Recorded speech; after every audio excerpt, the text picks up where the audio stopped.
So we've got Hafa here today, who is our mixed open player.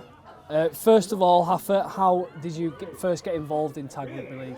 Yeah, so how I got first involved in tag was I used to play rugby league and a bit of rugby union as well. I actually got into rugby quite later on in my life, so kind of like early 20s.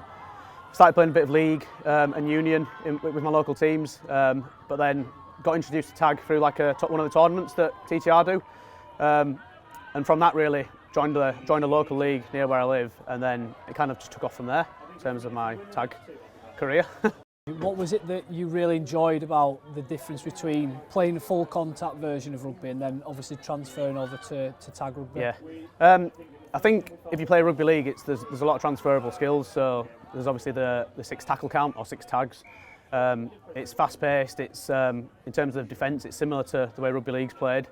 But for me as well, in terms of kind of my stature, I'm quite small, stocky, agile, fast. So that kind of non-contact version of the sport suits me well, and I think it suits a lot of the fast players well as well. When you first took up tag rugby, did you ever envisage that you would have the opportunity to play and represent GB on an international stage? Not really, because when I joined it was more I joined because of like the social side of it, and I think that's how it's marketed, and the tournaments are really social. But then it's quite a small community, and it's a really good community. So if you enjoy playing and you want to take it seriously, there's that opportunity there to join good teams, join better leagues, and then there's the opportunity to go down and play in London. And when you do that, you see the higher standard of the game, and you see the opportunities that are there for like regional and international. But when I first joined it, I didn't realise that I'd be able to then go and try out for GB. So yeah, it's good that you can do that. Brilliant. And so obviously now that you have represented Great Britain as a tag rugby player, how did it feel first of all to be included in that environment, and then secondly, how did it feel to represent at a World Cup? Yeah, it's amazing. It's like obviously to represent the nation, represent GB. It's a massive privilege, but also as well, I've got to say I've always enjoyed the mixed game, and to be able to represent the mixed teams as well. I was in the World Cup in 2018 in Australia, Coffs Harbour. I was part of the mixed opens team there. Unfortunately got injured a couple of games into it, but just being part of the training setup and playing it at an elite level was really good, and getting to meet new people in London as well. There's great players there, so yeah, it was a really good opportunity. I'm going to put you on the spot here and ask you a question that I've asked all the coaches and players from today. Who would you say are the favourites for the overall World Cup trophy? Overall, it's hard to say now, because last year we had the International Tag Series over in Limerick, and we had the British and Irish Cup, and you can see obviously Ireland have always been a contender in all of the different genders. GB as well have come on a lot, but what's nice to see is South Africa.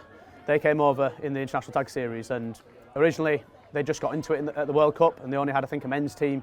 I think it was only a men's team actually, and maybe women's, but you can see the game's really taken hold in South Africa, and that's coming on really well. But obviously the Aussies and the Kiwis, it's their game. That tag is their game, and they're playing it from very young ages, so they're always going to be kind of favourites. But I think GB and Ireland, we're going to be up there with them as well. Brilliant. So would you almost say we're a bit of a dark horse? I would do, yeah. I would. Australia, New Zealand, probably they've got the experience, but we've put a lot of work in over the past 3 years. Obviously, we had lockdown and stuff, but the past year and a half, there's been a lot of improvement, I think, in all the sides. The teams have got to play with each other for quite a while as well, so people are getting used to each other, the dynamics in the team. So I think we're definitely one to watch in summer over in Limerick. And one last thing I'm going to ask you is just about if there was a new player coming into tag, what would you say to that player if you had a message for them?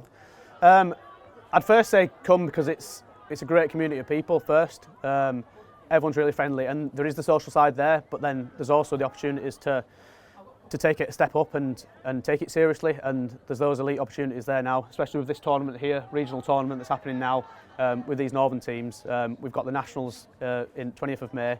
That brings all the regions together to play it out, which is kind of the level down from GB. So there's there's opportunities there to take it seriously and go regional and national if you want to. But there's also there just the social side of it as well. So it's great sport to get involved in.